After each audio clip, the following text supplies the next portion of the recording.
Look, I was talking with a sister one day, and she mentioned one of my ministers. And she said, you know, he was abused when he was young. I didn't say a word. But when she said that, I brought him up in my mind and I looked at him. Some of us are very authoritative because we're trying to be men because somebody did something to us. And in order to be men, when you're in a position of authority, you use it in a negative way to beat people down rather than help people up. You know people like that in the church. You raise them up and give them authority, and the next thing you know, they're hurting and harming people because they don't know how to serve. Their egos are so destroyed by the things that have happened to them in their lives. Even though they preach the word, they're sick inside. And they need a healing.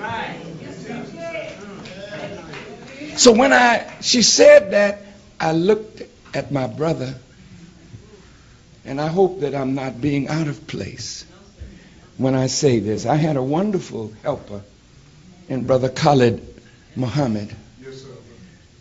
I met him as a student at Dillard University in Louisiana. He had a big medallion of Brother Malcolm on his chest. Oh, God. And he came to the nation. Such a beautiful person inside. When he saw his brother in a bad shape, Khalid would go and sit down on the curb with him and talk to him and pick him up and bring him to the mosque and put him in the shower and get some clothes and put it on him. That's the kind of heart he had. But something was disturbing him. He didn't have the best relationship with his mother. He was in foster homes, and only God knows what happens to our children when they're in these places. And so he always felt that he had to be more macho than anybody else. And I was trying to civilize him and tell him how you can be a statesman, but you want to fight all the time and, you know, show off this kind of power. And I didn't realize that my brother was affected by some abuse. I grew up under Brother Malcolm. He was my mentor. I'm here because of him. He died that I might live.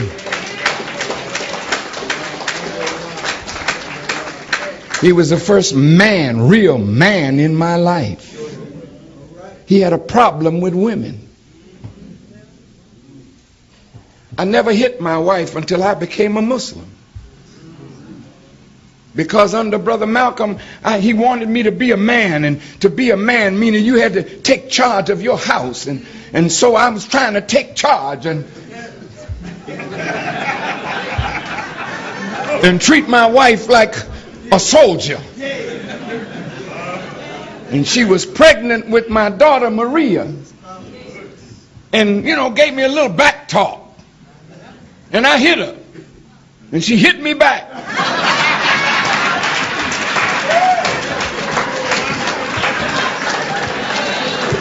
And I ain't never raised my hand again. Wait a minute now, I'm about to say something. Malcolm had a problem with women. And if you read his autobiography and you read the latest book by Manning Marable, he never had a good relationship with his own mother. How many of us in places of authority don't know how to love because we didn't have a good relationship with our mother? I'm talking to